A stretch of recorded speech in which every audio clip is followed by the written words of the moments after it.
கர்த்தருடைய நாம மகிமைப்படுவதாக. நண்பர் சுவிசேஷ ஜெபக்குழுவின் சார்பாக உங்கள் அனைவருக்கும் வாழ்த்துக்களை தெரிவித்துக் கொள்கிறேன்.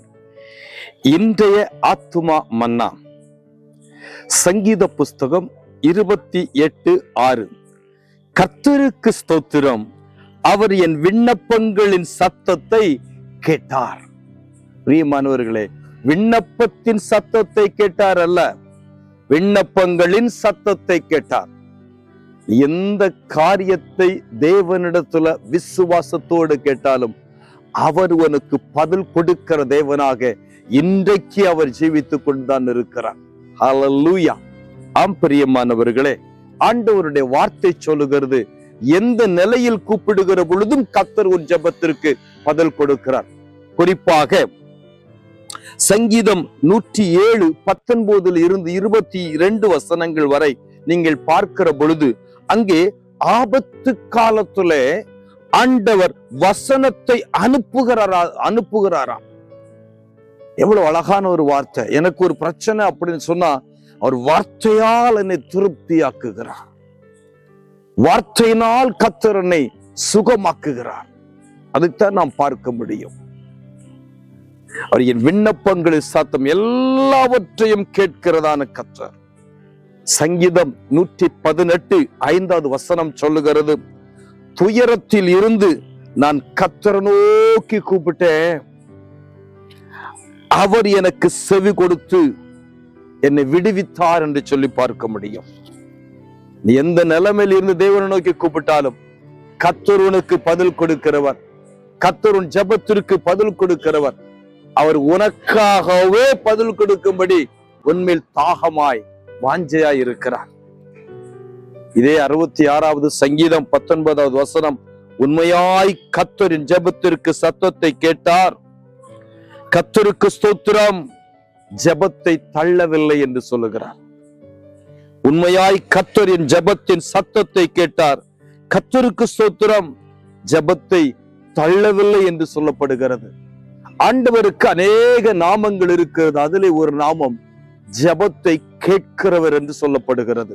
பிரியமானவர்களே, எந்த காரியத்தை குறித்து தேவனிடத்தில் கேட்டாலும் கர்த்தர் உனக்கு பதில் கொடுக்கிறார். எபேசு நிருபம் 3:20 வசனத்துல, நினைப்பதற்கும் வேண்டுவதற்கும் அதிகமாய் நமக்கு பதில் கொடுக்கிறாராம். அழகாக சொல்லுகிறார், எதிர்பாராத நன்மை கர்த்தர் உனக்கு கொடுக்கிறார். மத்தேயு சுவிசேஷம் 15:28, நீ விரும்புகிறபடி உனக்கு ஆக கடவது. பிரியமானவர்களே, நம்ம என்னென்னலாம் விரும்பினாங்க. தன்னுடைய மகள் அசுத்தாவினால் பிடிக்கப்பட்டு அலக்களிக்கப்பட்டு கொண்டு இருக்கிற பொழுது, மற்ற பிள்ளைகளை போல என் பிள்ளைகள் இல்லையே, அவளுக்கு ஒரு வாழ்வு கொடுக்க முடியலே, படிக்க வைக்க முடியலே, அழகு பார்க்க முடியலையே, வெளியில கூட்டிட்டு போக முடியல, எத்தனையோ ஏமாற்றங்கள், எத்தனையோ எதிர்பார்ப்புகள் இருந்துச்சு. ஆனா கர்த்தர் கொடுத்தாரு. நீ விரும்புகிறபடி என்னென்ன விரும்புகிறியோ அதெல்லாம் உனக்கு நடக்கும். இன்னைக்கு தேவ பிள்ளைய, நீ தேவனுக்கு நன்றி செலுத்து, கர்த்தருக்கு ஸ்தோத்திரங்களை செலுத்து. உன் விண்ணப்பங்களின் சத்தத்தை அவர் கேட்டு உனக்கு அற்புதம் செய்வார். உன்னோடு கூட கர்த்தர் இருக்கிறார், உன் சத்தத்தை கேட்கிறார். ஆகாரனுடைய சத்தத்தை கேட்டதான கர்த்தர், அன்னாளுடையதான ஜெபத்தை கேட்டதான கர்த்தர் உன்னுடைய ஜெபத்திற்கும் அவர் பதில் கொடுக்கிற தேவனாய் இருக்கிறார். கலங்காத தேவ பிள்ளையே, எந்த நிலையில் இருந்தாலும் அவர் உன்னை கைவிட மாட்டார்.